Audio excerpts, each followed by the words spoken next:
Hello, everyone. Welcome back to another Canadian Immigration Live Q&A, the summer version. And I am so grateful for a certain individual by the name of Elon Musk. Because of him and his Starlink, I can actually broadcast from up here in the mountains. And I am so excited because previously, when I came up to the family's cabin, I was not able to broadcast, and so we simply wouldn't have a live Q&A. But today we are going live, and I have fantastic speed. Now, I want you to give me a thumbs up if you can hear me okay. I think you should be able to. I'm just going off of my MacBook Pro here, but it's good. It's good. I'm really excited. So as we wait for individuals to connect in here, I just wanted to give a few shout outs, and so I'm really happy to see some fantastic news. And so let's see, I saw a couple people posting. Ankit, I want to pull him up here. He says, hello Mark, so glad to finally be able to see you again. I am in Ottawa now. Thanks for all your help and motivation during those testing times. I have something for you, Ankit, right here. It's a little bit rougher,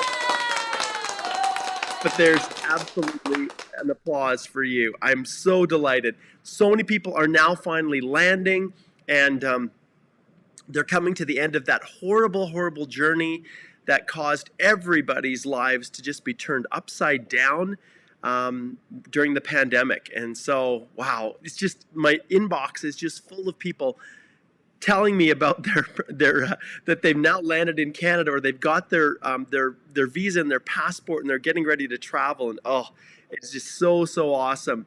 Rashid over in London, Ontario, great to see you as well. And let's just see here. I'm getting a few messages here from my team here at Holt the Immigration Law.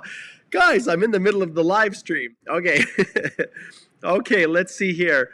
Elikim says, hello, Mark, we're waiting for you in PEI. Yes, indeed. I am coming with my wife June 10th to the 16th. We're going to touch down in Charlottetown, and then we're going to head over to Anna Green Gables' house, and we're going to go visit her.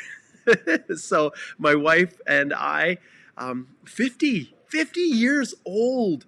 I'm an old man. So we're turning 50 this year, and so this is something my wife has always wanted to do, so we're going to slip over for about a week. The office is super busy, and there's so much going on, and I've got new content, new videos, and everything that we're doing, but we're definitely carving out time to enjoy the summer. It comes and goes so fast here that I just don't want to miss out on an opportunity to take my wife on the other side of Canada to beautiful PEI, and it's gorgeous, isn't it, Elikim? Absolutely gorgeous in the summers. At least I believe so. We're also going to go digging for some clams. We're going to, we've got a play that we're going to go to. We're going to, of course, tour all of the Anne of Green Gables stuff. And you guys will have to check out Lucy Maud Montgomery, I think is her name. She wrote a book series called Anne of Green Gables, and it's been kind of a little touristy kind of attraction because it's based and set in Prince Edward Island. And so there's a little bit more than you probably needed to hear. But yes, I'm super excited to be there. And Ravi says, good morning from Toronto, DIY February 2022 batch. Yes, that is awesome. And do you know what? I think you were the last one that I did, and then I put a halt to it. We had such a small group because people were just wondering what was going to happen. But right now, and I'm going to flip my screen around if I can actually figure out how to do this. It's a little bit more rough and tumble right now because because I don't have my awesome little stream deck where all I have to do is just push a button and the screens change. I have to do a little bit more manually, but it still works. So this course right here, the June version, has been fantastic. We've got an awesome group of people and asking phenomenal questions, and the masterclass has just been phenomenal. And so we're doing it this week. If any of you are actually watching today, let's have a shout out. But oh, I'm so happy. It's June 29th. We're about a week away potentially from the draw starting up again, and the people that subscribe to the course now are getting all prepped up, making sure their profiles are optimized.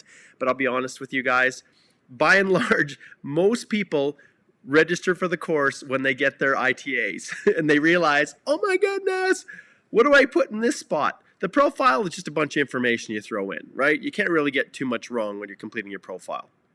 Wait a minute. Actually, you can, but you can fix it at the EAPR stage.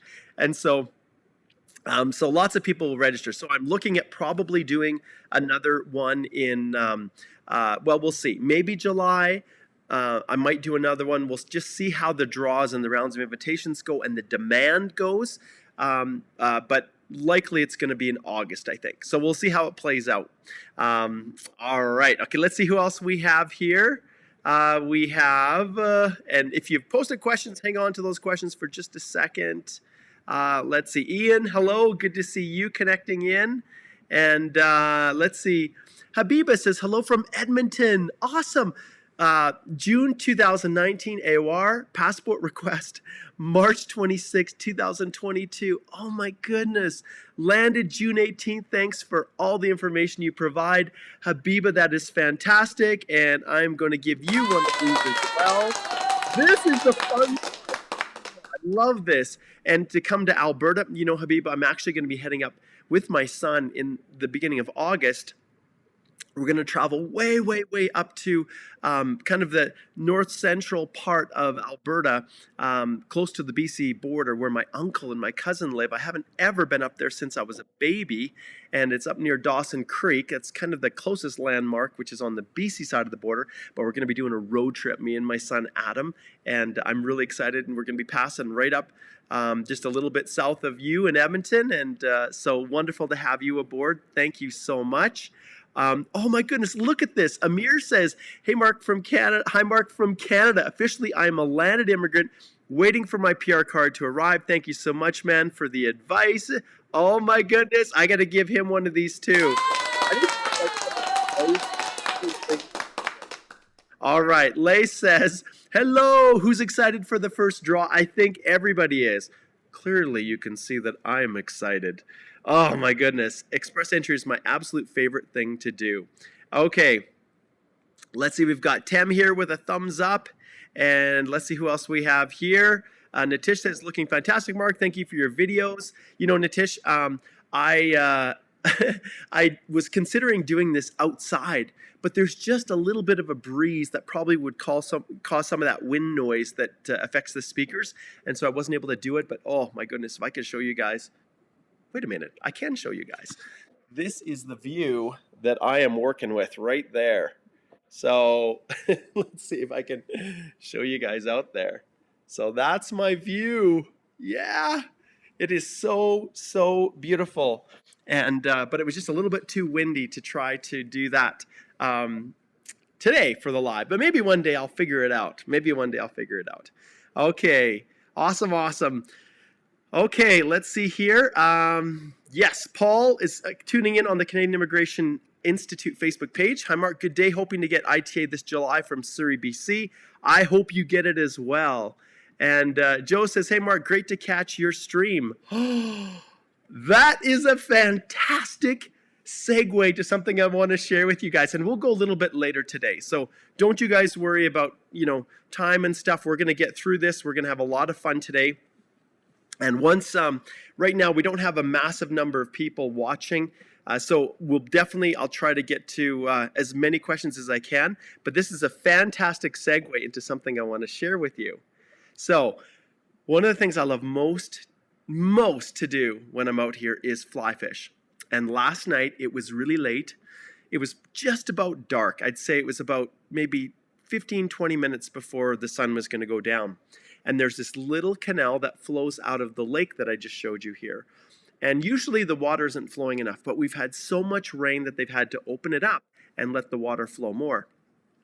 Well, I used to have a very favorite fishing spot that I would fish, but the water was never high enough. And it's probably been about 12 years or so, maybe almost 15 years since I really hooked into some nice fish in that little canal because the water just wasn't high enough, so they stayed in the lake. But last night I thought, well, I'll just get my rod and I'll throw it in and see what happens. I had my jeans on, I had my hiking boots on. I didn't even bring my net with me.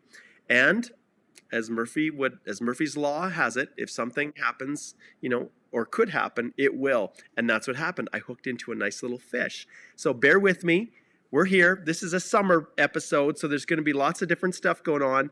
But I couldn't help it when Joe posted this.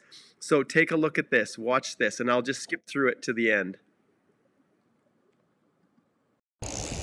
I can't help but still record here because I really don't think I'm going to be able to land him because he's too big. Okay, so I've got my phone in my hand here trying to record at the same time. That's why I point up to the sky, because I'm reeling my rod. But right here, you can see this little guy that I'm trying. Yeah, this guy hopefully will tucker out and then I can bring him in. So when I caught him, I realized that he was and let me just remove Joe off of here if I can. There. He was so big that I couldn't just land him because my line was so small. It was so thin. And so I had to play him. And so I'll just show you right here at the end. We'll just go to the end here because this is what I love. This is the area I love.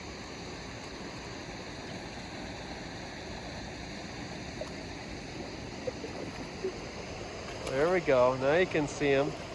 I'd say he's about, he's a good fish.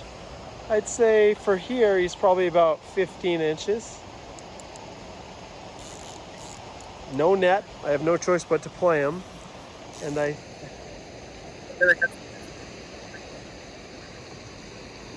there he is. He's a hard fighter. He's not ready to come in yet. Okay, let's try one more time. Oh, man. Get him right over here.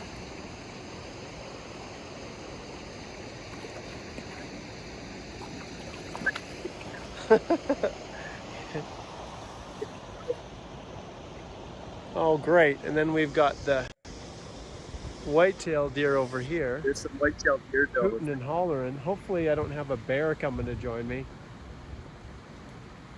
Hey, deer! Okay, he's still on there. That's one hooked fish. Okay, I'm gonna try to bring him in. So that was that was my excursion.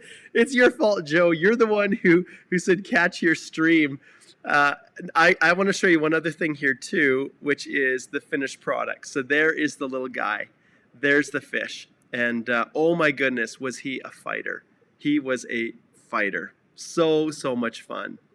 All right, okay, this is me, right? For years and years, I shared a lot of this stuff. And then it just got serious and professional and all about, you know, the immigration. And I had people telling me, Mark, we don't want to see the stuff that you're doing. Just get to answering my question. And in fairness, but I couldn't help it today. So, you know me, I'm transparent. I like to share what I have going on in my life. I like to share the beauties of Canada, and I love to just show people what they are fighting for. And it's just amazing to have this and to be able to share it with those of you who are able to make it through. And I know it's not easy. Okay. Ian says, came across your video yesterday. Fantastic, Ian. A new viewer. Okay. Let's see here.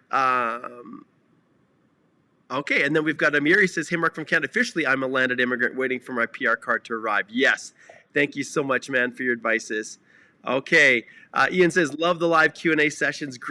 I'm just super happy that you love them, Ian. The reality is this is what makes all the difference in the world. Okay. Yes, and Habiba's sending out congrats to one another.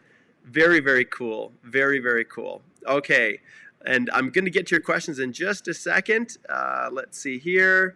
Let's see if there's anyone else. So Masood says, hey, Mark, I'm in New Brunswick looking forward to a meetup when you come to PEI.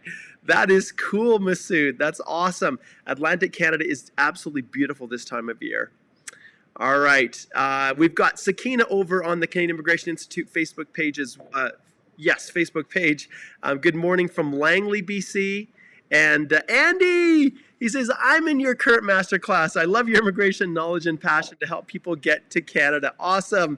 Thank you, Andy, for giving a shout out to everybody. And Andy, what he's talking about is the Express Entry Masterclass and the step-by-step, course and masterclass that I'm doing right now. And yeah, Andy, you guys are phenomenal. I've had some good groups, some really good groups that I've been teaching, but you guys are awesome. So awesome. The questions just keep coming, and they're good ones. And boy, that's when the rubber hits the road, because the videos themselves are so detailed. They cover everything. They literally walk you through step by step through every stage. But it's the masterclass where I can really just, like I've talked about before, it's like the gravy on the mashed potatoes. It just settles right in to cover every aspect. And so very, very cool. Okay, all right. It looks like we are just about ready to slide in here. Okay, I'm going to, and I know lots of people have been posting. So we've got Mia's over in Spain, Himanshu's in the house here, and let's just see here. We're just about at the end. Okay, and yes, Amir is posting the same question a lot, the same comment. I got you, Amir. I got you. Okay. Okay. Harja says, good morning, Mark. Missing Cedric, waiting for CEC draws. Harjas, you are in luck. Because Alicia is going to be away tomorrow, Cedric is joining me at the 11 a.m. Mountain Time live Q&A tomorrow, Thursday. So you are in luck. All right. Okay, I think we are just about ready. I'm just zipping through just to see if there's any more shout outs. And Amy, good to see you connecting in. And Isa said, really nice background. Thank you. Okay. Let's see here. Okay, you guys are now seeing. Your comments are hilarious. Nice haircut, Mark. It's actually not a haircut. I just stopped putting gel in it. It's the summer. All right, zipping through. Okay. Okay. All right. So what I'm going to do now is, and this is typically how I do it. So we're going to open things up now. So when you have a question, put a Q in front of it, and then that will signify to me that it's a question that you want me to answer. And because there's a lot of back and forth between you guys, and sometimes I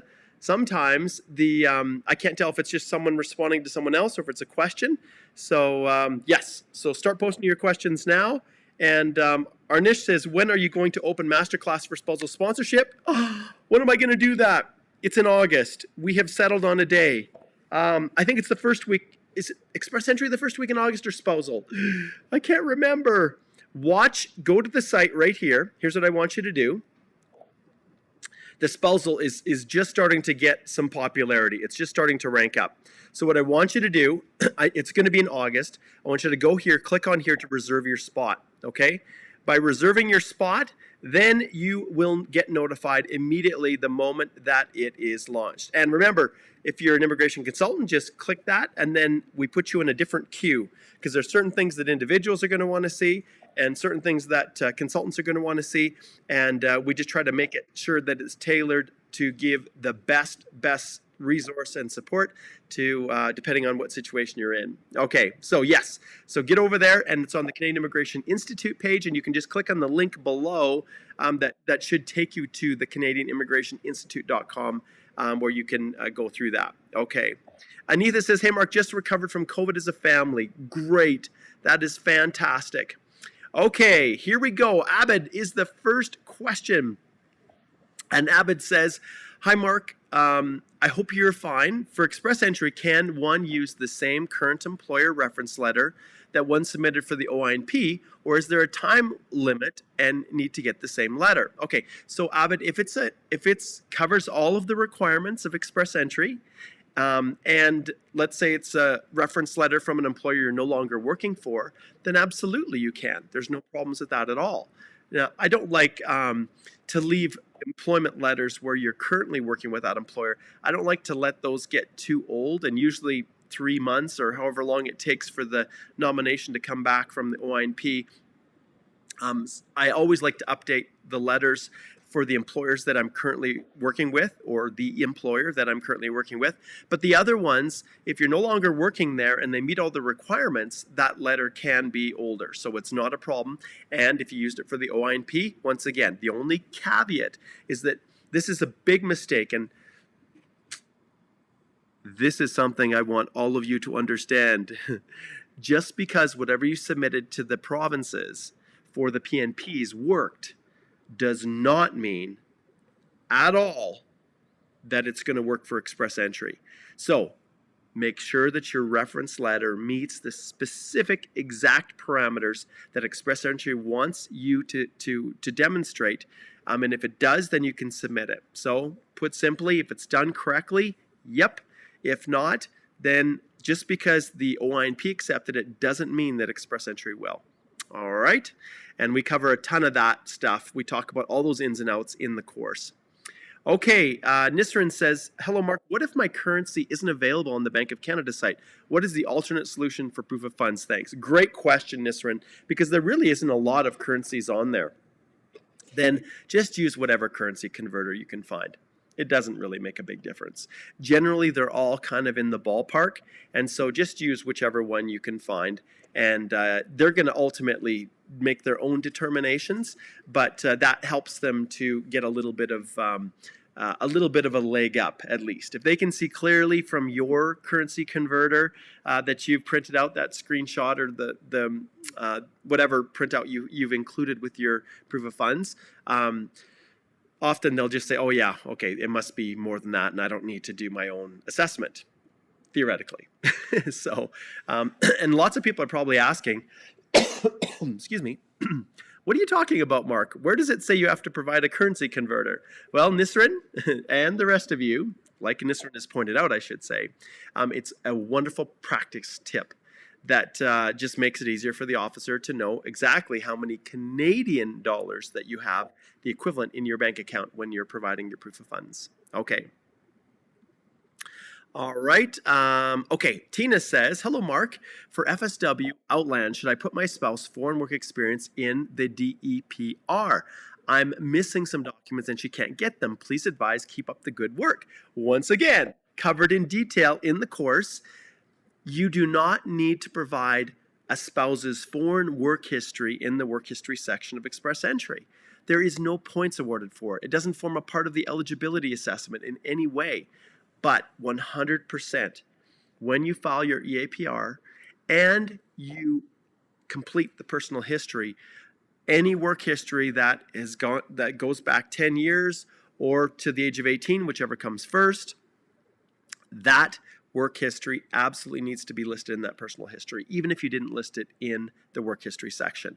So Tina, this is one of the biggest time wasters for everybody when people put spouse's foreign work history in there. Now remember, Canadian work history, absolutely, there's points awarded for that, CRS points, and it forms a part of the application. So you definitely want to include that, get the reference letters and the pay slips and all those things. But when it comes to foreign work experience for a spouse, I never ever put work history for the spouse, the dependent spouse that's accompanying. I never put that in the Express Entry, in the profile or the EAPR. I never do. All right. Okay. Rohit says, for data scientist, the closest NOC code as per NOC 2016 is 2172. Duties mentioned in 2172 are not a good reflection of what data scientists do. Can I use duties in 2111 maybe, or 2121? Not sure. Mention it in the LOE. Understand that you have an obligation to choose the one that fits the best. And Rohit, I've done this in the heat of Express Entry. I would say at least 60% of all of my consults were narrowing down the NOC. If you get the NOC wrong, your application gets rejected. But your work experience has to align with something. And that's why in the course I've created my NOC selection tool, which people can use to present. It's a way of presenting your NOC code to an officer in a way that helps them understand the dilemma that you're facing, Rohit. Basically, that the duties, this is the only position it can be as a data scientist, but the duties you performed are maybe more specialized or a little bit more general to some extent. And your opportunity then, based on how I structure the little tool that I have you include in your letter of explanation for your work history, it matches up and shows the officer exactly which duties from your reference letter match up to the corresponding one in the NOC. And it also then gives you an opportunity to explain to the officer by a duty-to-duty basis why you've made that connection and why that NOC is exactly correct. And so Rohit, it's hard to say exactly where things or how close they are. sometimes people have a little bit of room to move when it comes to preparing the reference letter, and they can more carefully articulate their duties in a way that better matches. And it's about educating the employer, and I have a checklist for employers when the reference letter is being created to make it easier for them to provide a reference letter that actually works for you. At other times, employers say, "Hey, Rohit, can you help with preparing the reference letter?" And then we'll review it and sign it, and that's totally fine too. So yes, so there we go. All right, so Rohit, yes. So when it comes to this, right now, remember, the NOC for 2016 is the one that we use. And so, yes, the newer versions are starting to be more clear, more up to date with the way the world has changed and evolved. But at this stage, you still have to marry yourself to 2016 NOC and use the NOC code associated with that until November, probably, when things are going to shift to the new tier system. And that's actually another good segue to just flip over here and remind you guys. It's so important that I remind you guys of this. If you go over here to our website and go to resources and then click on blog, there is constantly new blogs being released. And sure, we'll accept it. And you can see here, important changes coming to Express Entry in November 2022, new occupation eligibility. You definitely want to go read this blog. And this blog was put together by Cedric, and I know that Chanel also helped a little bit with this blog post. So get in here, check it out, and there's a ton of resources, a ton of blog posts. Express Entry, the secret to finding your correct NOC, is one that I have done, and you'll want to definitely check that one out. There's lots of tips and strategies and things in here to help you navigate your way through it. Okay, so I just wanted to remind everybody there's so many resources out there, and of course, even on the Canadian Immigration Institute's YouTube channel here, I have a ton of content, and all you have to do is go here. We'll move it over, and there is a place where you can search. And so if I type in NOC and hit enter, you can see all of the videos that relate to NOCs that I've done over the years. Do my duties need to be written exactly as a NOC? Pro tip from Mark and Simba. Okay, that's my dog. I had lots of fun. So what if my job title doesn't match? How many of the main duties do I need to match to claim work? So you can see all of these videos, and all you have to do is search. So understand, Express Entry has not changed substantially over the years. And on the YouTube channel, you guys need to go there, subscribe, and just start checking out the content, because there is a ton over the years that I've done as I've worked my way through this. Okay, Bobby says, I have 2 visiting visa refusals from France and UK. Will it affect my Canada study permit application? Short answer is yes, it can, Bobby. So you have an obligation to disclose those. You never want to hide them. But yes, having refusals to other countries can affect temporary applications to Canada. They can, Bobby. One of the things that we do in our office, the immigration lawyers in our office, we go through all the time helping people to try to think outside the box, to pull in every resource, every piece of evidence to help to counter those prior refusals. We help to put together the statement of purpose, the education plan, in a way to help an officer understand that, yes, if the study permit's approved, Bobby is going to return back home, and these are all the wonderful things he's going to do in his home country with the education that is obtained in Canada. So so don't hesitate to slide over and book a consult with anyone, and you can easily do that just by going over to the firm website, which is in the link below, and just click on Speak to a Lawyer, okay? And we're all there, and you'll see that openings, I actually just opened up a bunch of consult spaces for tomorrow. I'm trying to see if it actually will show. Yes, it does. It does. So I opened it up tomorrow, so so that you can see there's a ton of spots open. I wasn't planning on doing any consults this week, but I was looking at my schedule, and I was seeing Alicia was gone, and I was seeing that Cedric is kind of in between, and Chanel as well. I knew that people are anxious, very anxious to get help before the draw next week. So I opened up a whole bunch of more appointments for tomorrow. Okay, let's keep zipping through here. And let's see what's next. Okay. Muri says, is there going to be a trades draw in July? Is 399 a good score for trades in your opinion? Muri, yeah, I think 399 is a good score for trades. However, will they proceed forward with a trade draw? Because there wasn't even one last year. We're not sure. But I think you've got a decent shot at it with 399 because the CRS scores for trades are always lower just because education just doesn't equate. You're not getting any real points for education in the same way you do through the regular streams. Okay? All right. Okay, let's see. Lloyd says, I have a CRS score of 496. In which draw can I expect to be invited? That's a great segue. Let's take a look at the rounds of invitations, you guys, and see where we're at. So we can see as of the last one here, there were only 636 people drawn. And at the time, and remember, this is a couple days before that round of invitation, there were 664 people at 600 and above. And you can see here 636 were given ITAs. And so what is that? You know, why is not everybody getting drawn here? Because it was a PNP only draw and some people were not PNP candidates and still had over 500. Now take a look. You can see there's 8,000. And we know with the rounds of invitations and the minister, this big splash next Wednesday, we know that there's going to be people racing to get their profiles in. So I expect this number, even with 500 to 600, to increase. I wouldn't be surprised if there was 9,000 in at that stage that were in the pool above 500.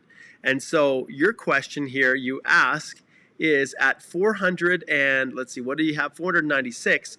I think it's going to take a couple draws to flush people out to get down below 500, which is kind of crazy to think about it.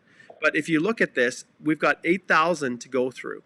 And in the previous rounds of invitations, it had never really exceeded 5,000 for the no program specified draws. Now, I know the minister's racing to try to push out the changes. They're not law yet, at least unless someone can point it to me. It's still working its way through.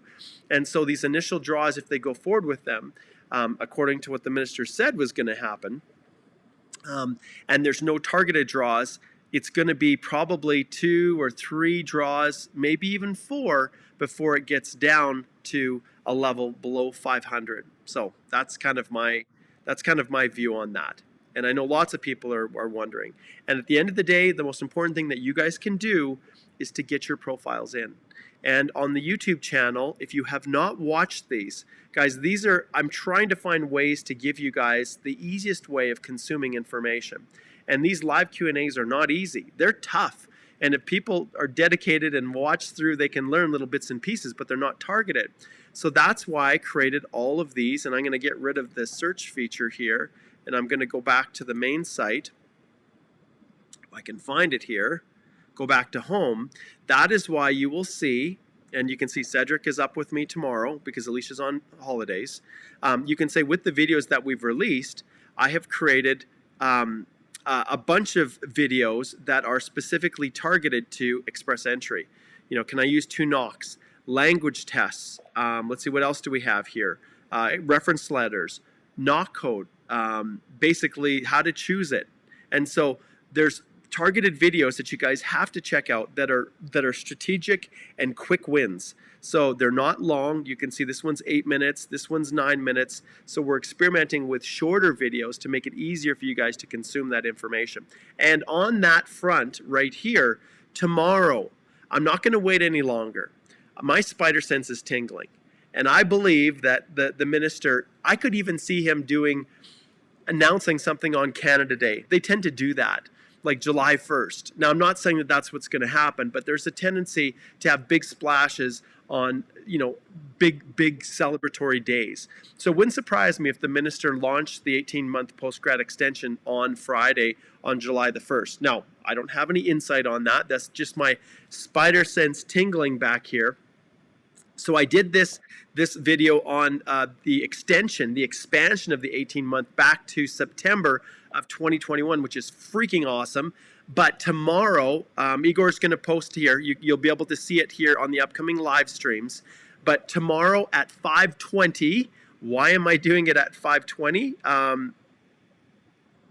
Let me just go back here. Okay, why am I doing it at 5:20? Because the master class for Express Entry ends at 5 o'clock, and I need about 20 minutes to get set up. But I'm going to do a special video on the most common problems that people run into when they are applying for the post-grad work permit extension. Now, we don't know exactly what it's going to look like, but I got a pretty good idea.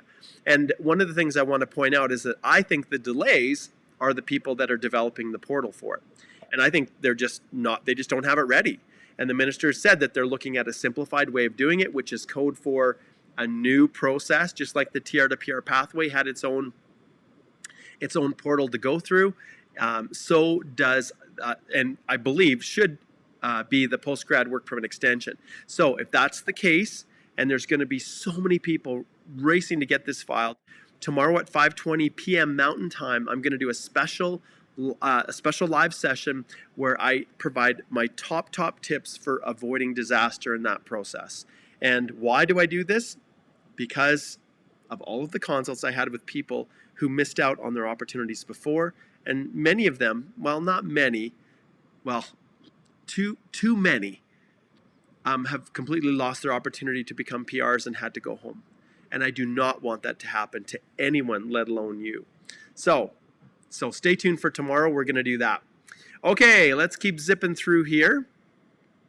Okay, Payal says, is it advisable to do an upfront medical and attach via web form after already applying for work permit? Biometrics done. Well, typically when it comes to work permits, I know you're trying to race through. And if we look at processing times, I wonder what they are. Let's take a peek at processing times, and I'll just flip over here and share my screen again with you guys. So let's take a look at IRCC. Oh, better click on the right thing here. IRCC processing times. And let's see what they are for India. Okay, so we're going to open this up, and we're going to choose work permits. And we are going to choose work permits from outside Canada. And then we're going to go with India. And let's just see what we have here. So current processing times, 40 weeks. So these were what? They were like 56 weeks, I think, a couple months ago. They're slowly starting to come down. But yeah, I understand I understand the motivation. I understand the strategy that you're looking to employ, Payal. If I can do the upfront medical and get it in the system first, then they won't have to request it, and then it will speed up the processing of my work permit.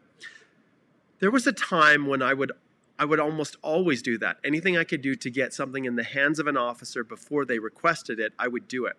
But what we're seeing now, because the web form is such a disaster, and I had a consult with some clients that got their application refused.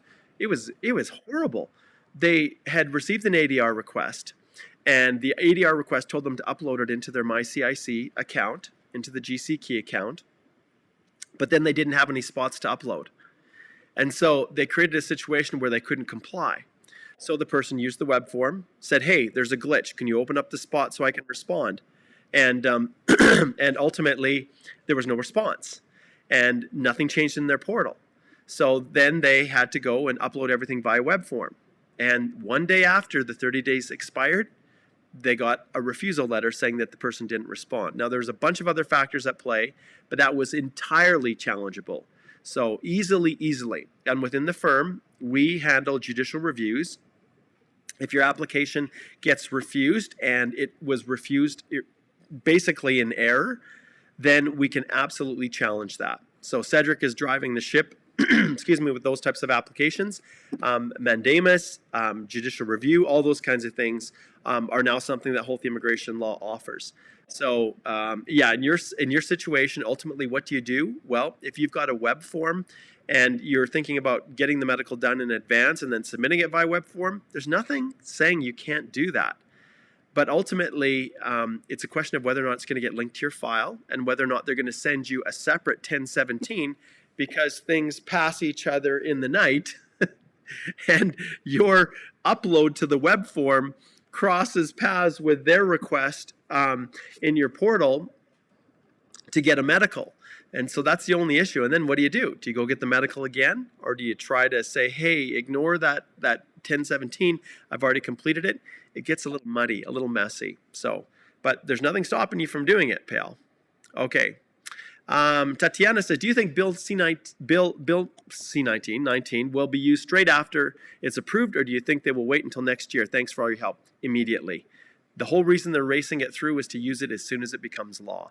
So yes, 100% they're not going to delay. I can't see any world where they would delay. Okay, Bella Spur says, Dipali from India. It's been 4 months for my work permit. I applied for LMIA-based work. When should I expect a work visa? Please tell. Okay, so 4 months times 4 is 16 weeks. We're at 40 weeks. So you are in a queue, and it's going to take a long, long time. How ironic that we looked up that processing time. Okay, let's see what else we have here. Christopher says, what about the travel visa that we can convert to PR if someone obtained a work permit? Okay, so there's no such thing as a travel visa that converts to PR. What people do, and I never advise this, they come as a visitor, and then they have an LMIA-based work permit. So an employer says, hey, I'll support you an LMIA, a labor market impact assessment, and then you have to go down to the border, loop around the pole, and get your work permit, then come in, then you work, then you transition to permanent residence. But what's happening is some agents, some overseas consultants, and people are being cute. They're trying to describe this as a legitimate strategy and a plan, and it's not. There's all sorts of problems associated with it. And then everybody's hopes are raised because they say, oh, if you come, then we'll support your PR. And I've seen, and yes, in some cases it does work. But the problem that I have with that is that there's too many areas for it to fall off the rails. And then you, Christopher, pay thousands of dollars for this original job offer because it's been held out to you that you're going to have a pathway to PR, and there is no guarantee that that will happen. Ethically, I've got huge issues with that. Unless the person who's describing that strategy is charging you a fair amount for your work permit, because remember, you cannot pay for a job offer. It's the employer who does. So the original visa coming to Canada, there's nothing stopping you. And absolutely, if you get a visitor visa and you're able to come to Canada, you're going to have a far greater chance of getting a job than just applying online. That's a horrible way of doing it. Very, very unlikely that that approach will be successful unless your skill sets are really specialized and you're in a niche area where there's huge demand for your position in Canada. Then that type of a situation with a blind resume submission or responding to a job ad can actually work. But for lower level positions or more general positions, yes, having a visitor visa, being in Canada, is something that I advise people to consider. And once you're here and you get a job offer, then you could go back home and then the LMIA is processed and then you come again. Some officers, and remember, I worked on the border as a border officer before I became a lawyer while I was going through law school. And some officers take great exception to people coming on visitor visas to visit and holiday, when 2 days after they get here, they then go down to the port of entry, the border, and apply for a work permit. Some ports of entry have alleged misrepresentation on the original visitor visa application, and I've seen people sent home and have had a ban on getting a work permit imposed on them. So be very, very careful with that strategy, and I'm really grateful you asked that, Christopher, because it's something that very few people are talking about, and but it's a reality. Okay. Vinod says, is writ of Mandamus or Mandamus going to help me to get an open work permit, which is pending from 22 months? Possibly. And that's something that Cedric does. When a work permit has been waiting 22 months, that far, far exceeds the processing times even now. And when you're beyond into the stratosphere, sometimes those Mandamus applications can jog things loose just to get things moving. And it doesn't mean you have to go all the way to court. Sometimes Department of Justice will consent and send it back. And so it is, when things are tied up like that, absolutely. And for those of you who are wondering, okay, who is this Cedric guy Mark is talking about? Well, if you go here to our page, and let's see if I can find it now. Oh, maybe I pulled up the wrong one here. Just give me a second. I'll go to our website. Actually, I want to show you guys something else here. I want to show you something else that I'm super, super proud of. Let me see if I can flip it around. What I'm proud of right over here, I got my analytics there, is this right here, a 4.9 star rating. And whenever we do work for clients, we say, hey, go leave a review, go leave a review.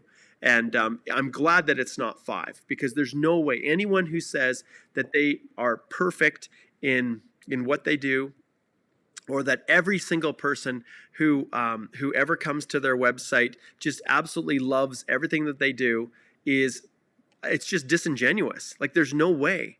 And so if I look at this, let's look at the lowest. This is the interesting part here. Okay, so you can see J Deep here gave a 1-star review to Alicia, which was completely unfounded. I respond and said, hey, reach out and let's sort this out, because I did one consult with him. No response. Okay, and then well, it looks like that's the only 1 star. And then we've got some 4 stars, and then that's fine. 3 4 stars, and the rest are all 5. But that's a reality. And what do we do within the firm? We go out of our way to try to do everything we can to help people. And so if you click on Speak to a Lawyer, and then you scroll down, Alicia, Chanel, and there's Cedric. You can click on 25-minute consult, and Cedric has lots of capacity. So yes, except in June because he's traveling. But if you go to July, you can see there's lots of options, lots of openings, and that's why I'm opening up my calendars, because at the beginning of July, Cedric's taking a little bit of time off, and Chanel and Alicia. So I'm going to open up my calendar so that I've got room to do more consultations for you guys. Okay. All right. So yes, Mandamus can be a very, very good tool. Okay, Joe says, hey, Mark, I still struggling about the C19, even with a 535 CRS score, mainly because of a 4011 knock. What do you expect to happen? Joe, I'll be honest, the minister has tremendous discretion.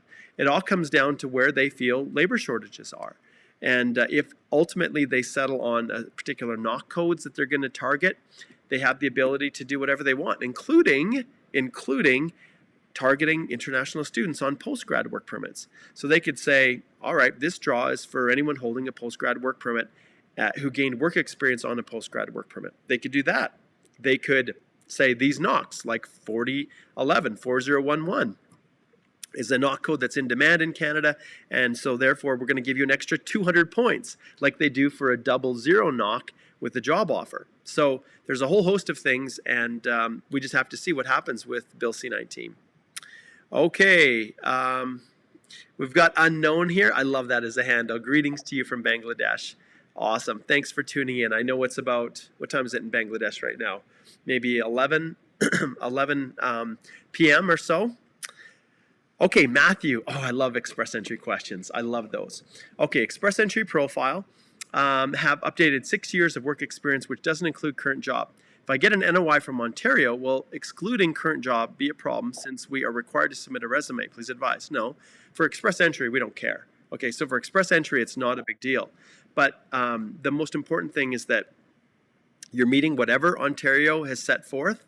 And if you get a notification of interest from Ontario, obviously you're going to fit within whatever parameters that they're looking for. It comes down to what you've listed as your primary knock, right, for them. That's what they're focusing on, is your primary knock.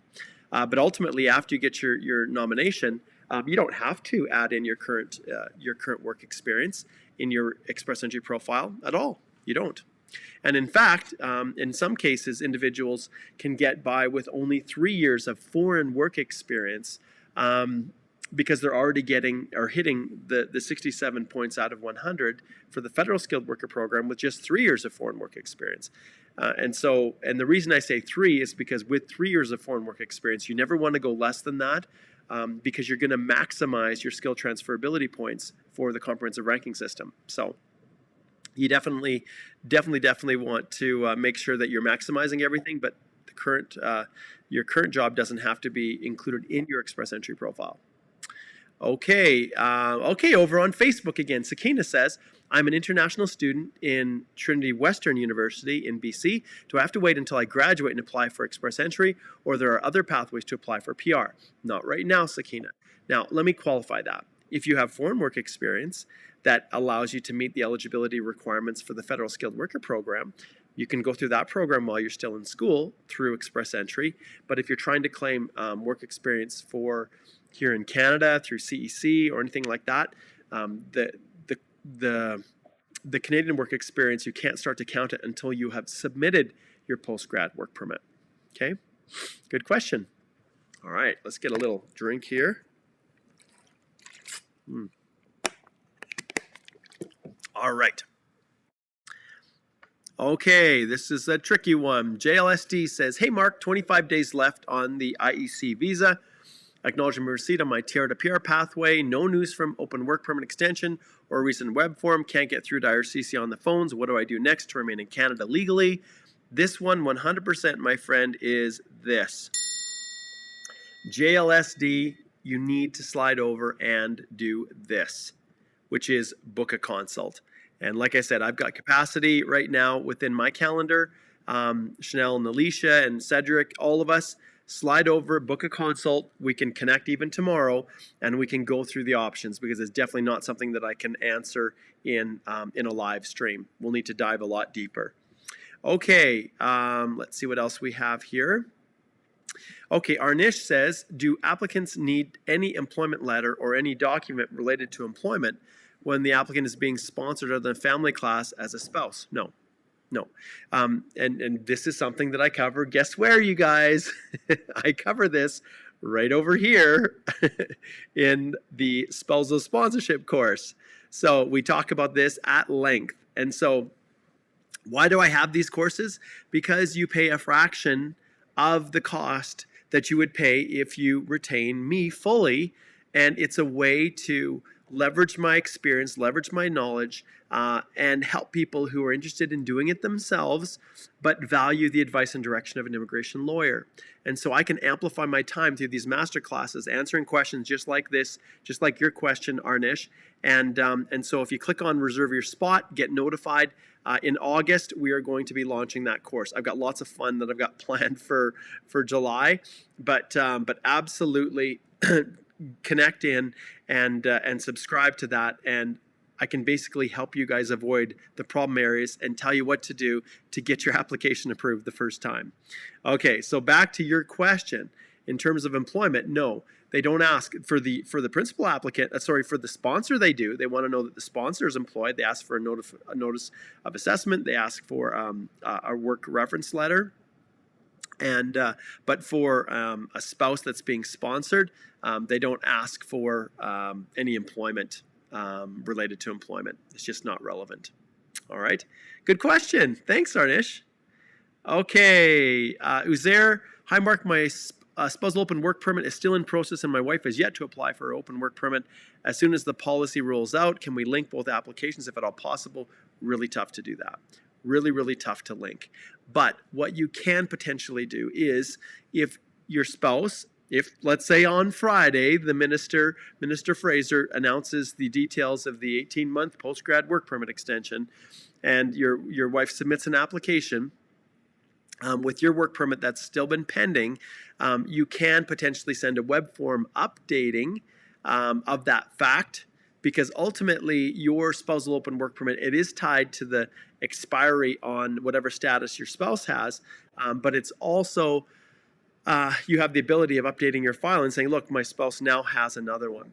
It's a little bit messy there, because what would be involved is canceling the current spousal open work permit, and then and this is the hard part, because you said that your spouse is yet to apply for her open work permit as soon as the policy rolls out. So I don't know what the status is of your spousal, because your spousal open work permit is tied to whatever her status was. And so if they get to the stage where they're ready to issue it, well, they want to know that your spouse has status. And so it could get refused depending upon what stage. But I don't know how the two interact, Uzair. Your spousal open work permit, was it linked to her previous status? So I'm just not sure. So once again, Uzair, it's probably best to book a consult. And you guys can see I struggle. I really try to provide value. Even though the questions are very specific, I still try to provide whatever value I can that can be of general applicability to as many people as possible. So, okay, what's the casual amount I will need to show in order to apply for a student visa? It depends. That's something that's one that it's different for everyone. The casual amount, I always say, is as much money as you can possibly get your hands on. Okay, let's see what else is next. Okay, YouTuber, I love that. What a great handle. I have both IELTS and TEF language results. Can I switch first language as French? Yes, you can, and anytime you can. Yep, no problem at all. Okay, let's keep zipping through here. Okay, Murat says, after getting PR, how long for citizenship? 2 or 3 years? Thanks, Mark. It could be 2 or 3 years. If you're in Canada as a temporary resident and you have accumulated 2 years on a work permit or temporary status, a study permit, then you can get half-day credit for every full day that you spent in Canada as a temporary resident, immediately preceding submitting your citizenship application, or immediately preceding getting your permanent residence. So in some cases, some people then only need to accumulate 2 more years to reach the 3-year minimum of physical presence in Canada to qualify for citizenship. For those who land as permanent residents in Canada, then it's 3 years. And so that's how it works. And guess what's coming down the pipe? A citizenship course. Now, I'm going to ask you guys right now, while we're going through this, I want you guys to tell me if you could pick any course that you feel would be the most beneficial. A DIY course that you don't see that I'm doing right now, and you think it would be the next best thing for me to do. I want you to tell me what that is. So post in the comments the course that you think would be the most beneficial for the most people that you have not yet seen me do. And yeah, and then that is the one that I'm going to work on next. Okay. All right, let's keep zipping through here. Who's next? Got a few duplications here, don't we? Okay. Abood says, what is the expected time between submitting the profile and receiving the ITA? That is entirely different for every single person. It also depends on what the government's doing. Traditionally, if you were a PNP nominee, let's take that as an example. You've got your nomination.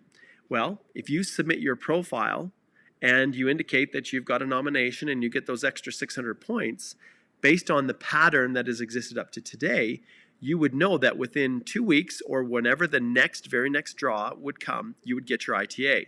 But right now in the current world that we have, there is no telling what that time difference would be or if it will ever come for people. There's no guarantees. It all comes down to ultimately what the minister decides to do going forward. Okay, Aiden says, hello, dear Mark. My salary has changed throughout the 5 years. In my letter of employment, should I ask the company to state my current pay or an average throughout the years? Oh, no, current pay. 100% current pay. Okay. All right, Harjit says, oh, I love these express entry questions.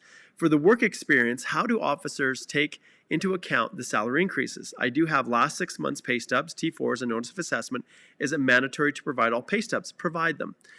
Usually, this is another tip that I include in the course. And understand that course is full of 7 years of insight. And it's not just me and the existing clients I work with. It's here. The things that I learn from you, the questions that you guys ask, and then I look up the answer. I reach out to immigration. I get all of the details that I can, and then I re-embed them back into the course. That's why the course, the over 56 lessons, video tutorials are so powerful. And then when you add on the master classes, the 4 hours of master class after, it literally covers virtually every question that you could possibly have about express entry. And if there's a question that doesn't get answered, well, it's because you didn't ask it. So that's why the master classes are so powerful. But in your situation here, I can't see any situation where you wouldn't want to include those pay stubs. They know that salaries increase. In fact, in Canada, with work permits, LMIA-based, cost of living increases are expected when individuals are working on an LMIA-based work permit. So in your situation, I would always provide the pay stubs. But what I teach in my course is that officers don't need to see 5 years of pay stubs. If you have a few from the beginning, maybe 1 or 2 through the years that you're claiming, and then maybe the last 3 pay stubs, that will do the trick. And let's face it, we're dealing with a 4 megabyte cap, aren't we? So there's only so much room that you have to upload documents. Okay. Okay, so Pavneet says, for CEC, if there is a 2-month gap in NOC B job experience under 2 different employers, do we need explanations for that? No, you don't need to explain anything. This is where people feel like somehow the officers are going to treat you poorly or not think highly of you if you're unemployed for a period of time. My goodness, this current world that we're in, like the vast majority of the officers weren't working, although they were still getting paid to sit at home. During the pandemic, many officers weren't working for a variety of reasons. And so the fact that you had a gap between jobs for CEC is not an issue at all. Just remember that that gap, obviously, you're not claiming points for it because you weren't working, which is, a reality. But yeah, you don't need to explain it at all. You just list it in your personal history as unemployed. And in the work history, you just list the work history that you're claiming. And when it comes to the reference letters, when it comes to choosing the proper knock, when it comes to all of the assorted challenges that people have when they're going through express entry, really, the top challenges, we cover all of that in the course. All right, and there we go, Rohit, you're one of the first ones. You're very welcome. All right. Okay, let's go through here. Okay, Choi says, is a shift supervisor still be in the skilled list when tier starts, is what she's asking. That is dependent upon the position. So shift supervisor, is it food service? Is it construction? Is it manufacturing facility? I need a whole lot more information, Choi, before I can confirm that. But in some cases, positions will slide down. But in other positions that are currently a knock C, they're going to go up. And I will point out once again, if we go back to our website right here, and there's my ugly mug, go up to the top, click on resources, blog. You guys have got to do this. There's so much information here. And then you scroll down, this one right here, important changes to express entry, read more, and read this blog. And Cedric actually identifies the breakdown, how it will impact you, the occupations that will become eligible. And you can see on this list, there's a number that are considered basically low skill, especially nurses' aides, orderlies, patients, things like that. Okay, and so even truck drivers here, which were traditionally C before. So heavy equipment operators. So these are going to go up.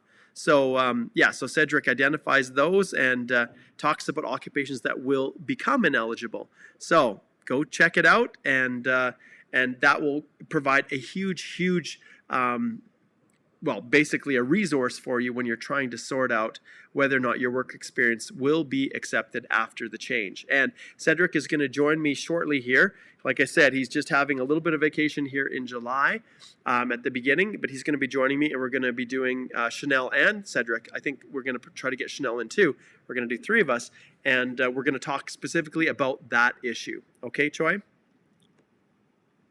Okay.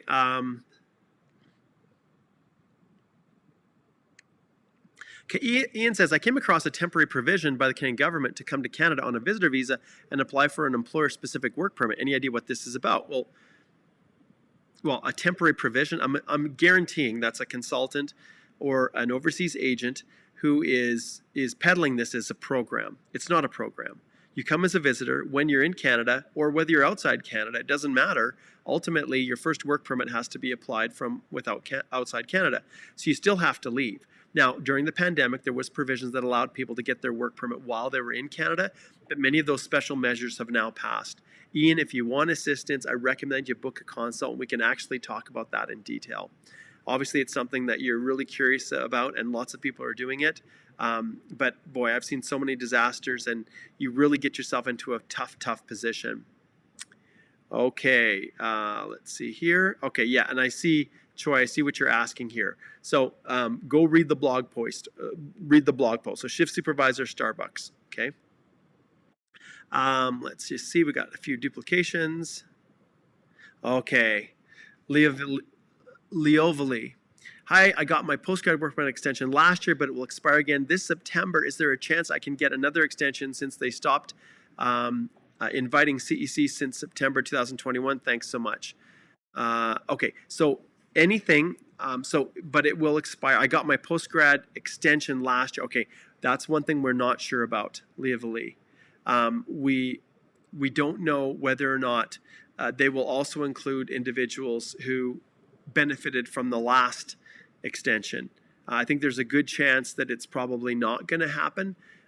because they've talked about your post-grad work permit having been expired from September of last year to the end December of this year, which of course yours would have expired before because you got the previous extension. So, Leovely, I recommend that you actually book a consult, and we can talk about that in detail, because I think you might be in a tough spot, and it's really, really important that you understand all of the options are available, because we're June, July, August, September, you're going to be out of time. Hopefully the rounds of invitations will come. We know the minister is planning things for international, grads, but ultimately we just don't know how it's going to play out, okay? And yes, my heart breaks for you. In the pool since September, yes. Okay, let's see. Okay, Sushant, you need to book a consult, my friend. I'm a licensed lawyer in India. How should I pursue my law career in Canada? I have Chanel, who's gone through the process and has her law, she's practicing law in my firm. I have Igor, who's going through the process right now. And if you book a consult, I'll make sure you connect with Chanel. And actually, I encourage you to book a consult with Chanel, and she can walk you through the whole process. Now, hers was a little bit different because she was from a Commonwealth country, but Igor from Ukraine is going through the long road, which often is the case for lawyers in India, although Commonwealth as well, you may very well be able to do it easier than Igor. Okay. Ragav says, can I take a car loan in Canada after providing my proof of funds? That doesn't show the same. Well,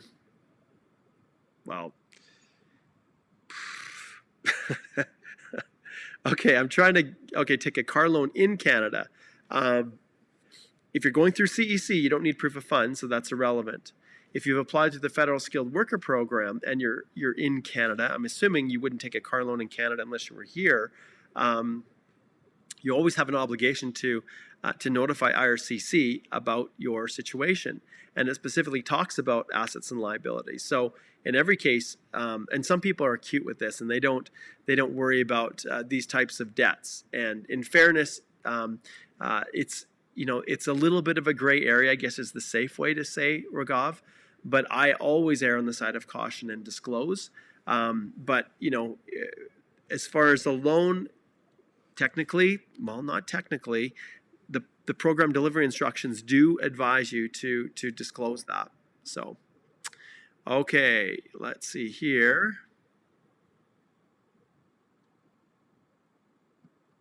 Okay, Chin says, I've applied for a study permit in Canada. I wanted to check if having an education loan impacts the approval of the permit. Well, if the loan is designed for you to go to school, yes, it will, because the money needs to be liquid money, that, in other words, that it's cash that you can actually use towards school. They do not like loans at all. All right, let's see here. We're into overtime here, aren't we, you guys? Let's see how we're doing for space here. I think we're just about finished. I don't think we had any supers today. Let me just check here. Make sure I'm not missing any. Nope. Okay, we're good. All right. Let's go back here. And I've covered quite a bit of ground today. Let's see. Okay, let's see. Bear with me as I get caught up to where I was before. There's lots of duplication in questions, and so it's a little bit harder sometimes to zip through them. Just about there. Okay. I'm not actually just about there. Okay, Sukdeep says, hey Mark, will it be possible to get an ITA on 399 score? Do you know what? There would be a time where I would say, Sukdeep, that no, you're not going to have a chance as an outlander through the Federal Skilled Worker Program to qualify. Your human capital is just not enough. But we know that Minister Fraser will be making changes that could potentially target certain occupations. So if your work experience is in an area in demand in Canada, it's possible you could get a whole bunch of bonus points for that work history, and regardless of your human capital, those points being lower, resulting in 399, you could potentially still qualify. So one thing that we're doing within the firm, I think a lot of you are probably aware that within the firm we have a number of different ways that we work with clients, but we do it definitely, our approach is different, and we use a collaborative review approach. And so we work directly with our clients. They get the benefit of getting all of our knowledge and experience and help with everything, putting the whole application together and submitting it even with them. And that goes both for the profile and the EAPR stage. But at the end of the day, they have control over their own applications. And so there's no mystery. They know where things are at. And so I recommend that you slide over there and consider booking a consult. We can work out what the options might be, Sukhdeep. And there was a time where I considered it negligent or just unethical for representatives to file profiles for people with scores under 400. But that's all changed now with the new process, and we'd be delighted to work with you. Okay. Raya says, hey, Mark, I got my COPA recently and planning to land in Edmonton in September. Thank you so much for your help. I had taken your DIY course. You're awesome. Raya, oh, I love this. I love this when people come, and especially alumni of the Canadian Immigration Institute, especially those of the Express Entry Masterclass. Oh, that is so, so wonderful, Raya. I'm so happy for you. Thank you so much. Okay, Joe says, does CEC have lower ceiling for points in FSW? Traditionally, it has, yes. And we would expect that if it was CEC only, that it probably would continue to be that case. But there's no guarantee because we don't know exactly what the minister is going to do. Okay. Okay. This is a critical one. Once again, the spousal course can help you or we can, but this is something that we deal with a lot. I translated my marriage certificate, but the translator refused to stamp a copy of my marriage certificate. I looked in translation part of the IRCC website and it's not very clear. Please advise. Get another translation. If the translator won't comply with what you believe to be the requirements, then I would get another translator. I wouldn't take any chances. Okay, Timothy says, can I apply for express entry as well as a student permit? Well, there's a strategy involved with that. Depends on where you live. Depends upon how the visa offices treat the fact that you've got an express entry profile in the queue. If you're applying from Canada, if you're applying from the U.S. to study in Canada, how you're treated as a U.S. citizen applying for a study permit is considerably different than if you're applying from, say, Bangladesh or India. And officers at times do use the fact that you've submitted a profile as some evidence of permanent intent. And the legislation affords for dual intent, having both an ability to come and honor the conditions of temporary stay, as well as one day hope to be a PR. That's baked into the legislation, but some visa offices will use that against you. Now, they can't just say, because you have a profile, I'm refusing your study permit, but they have creative ways of kind of working through that. So, yeah, Timothy, it may be possible, but you have to do it correctly. You have to be careful. And if it looks like there's high rates of refusals on study permits and it's a really difficult process, then and you feel like you're not going to get an ITA through express entry, then I would absolutely not submit a profile and go the study permit route first. If a study permit's refused, well, you can always put your profile in and it won't affect anything. Okay. Okay, Abood says, you said we need more than one draw to make the CRS below 500. Is that for FSW or for CEC as well? That's for no program specified draws. That means the one that's all encompassing, all inclusive. But I'll bet you that the CEC scores are actually pretty darn high. Whether the people with CEC qualifications are hitting 500 or not, or the high 400s, it's hard to say because they don't break it down in the round of invitation data. But yeah, it's hard to say. It's possible. Okay. Okay, here's another crystal ball one. Mohammed, no clue if 2171 will be added in the list of in-demand knocks when the bill gets passed. Okay. Hi, Mark. Good to see you. A totally off-book or irrelevant question. Okay, Keishan. Okay, did you put this in here? Now I'm looking for your question, Keishan. There's so many people posting. Okay, here we go. I have an irrelevant question. You may think it's a dumb question, but out of curiosity, I want to know, does Prince Harry also need visa for Canada? Or are they on PR? No motive, just curious. Prince Harry, I don't believe, has any status in Canada, so he would need to go through the same process as anyone else to obtain permanent resident status, if it's PR you're talking about. So, but as far as coming from the UK, citizens of the UK do not need a visa to come to Canada. All right, there we go. Okay, let's jump back and we'll go through just a couple more, and then we're going to wrap it up, guys. I really tried to get as many as I could, and hopefully, hopefully you guys are benefiting from this. Okay, let's see here. Okay,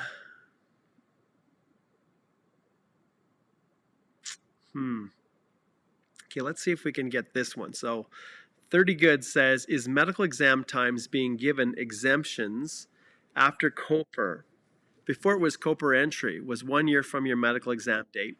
So basically what 30 is asking here is medicals are typically valid for 1 year. And once you hit the 1 year program, if your PR application has not yet been approved, IRCC would request that you redo the medicals. It really varies depending upon location. I have seen some people that are outside Canada get a waiver of the need to get a new medical. I've seen it, but as far as the actual rule or how they're playing it out, I'm just not sure. From within Canada, they have a greater tendency to waive updated medicals if you're here in Canada. But overseas, I've seen others get requests to redo their medicals. So there's no hard and fast policy or line that I can see. I'm sure there is, but they haven't revealed it. Okay.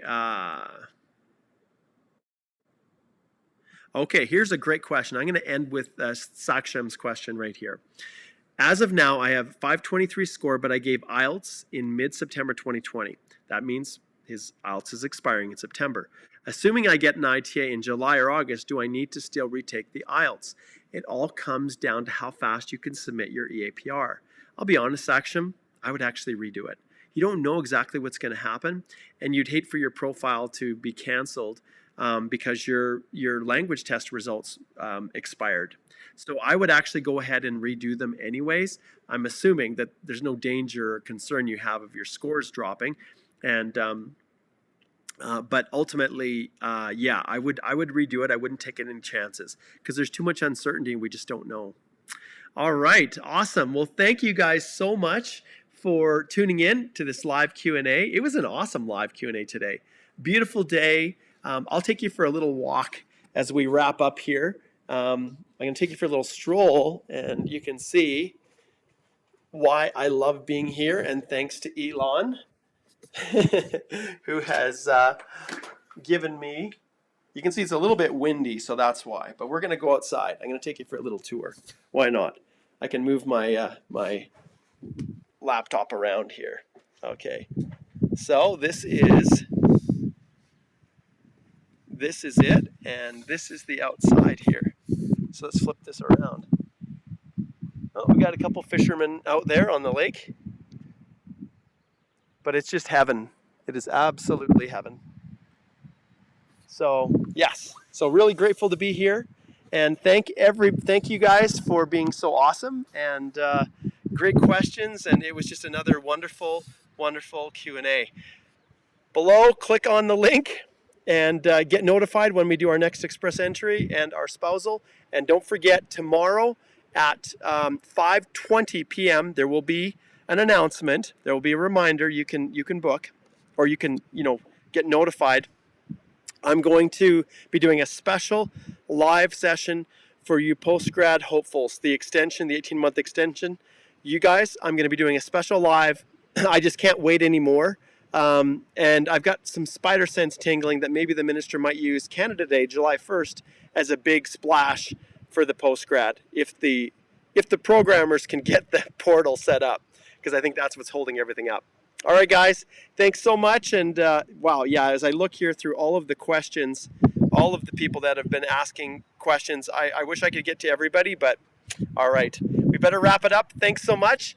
And yeah, take care, everybody. We will see you guys tomorrow with Cedric at 11 a.m. Mountain Time. See you later.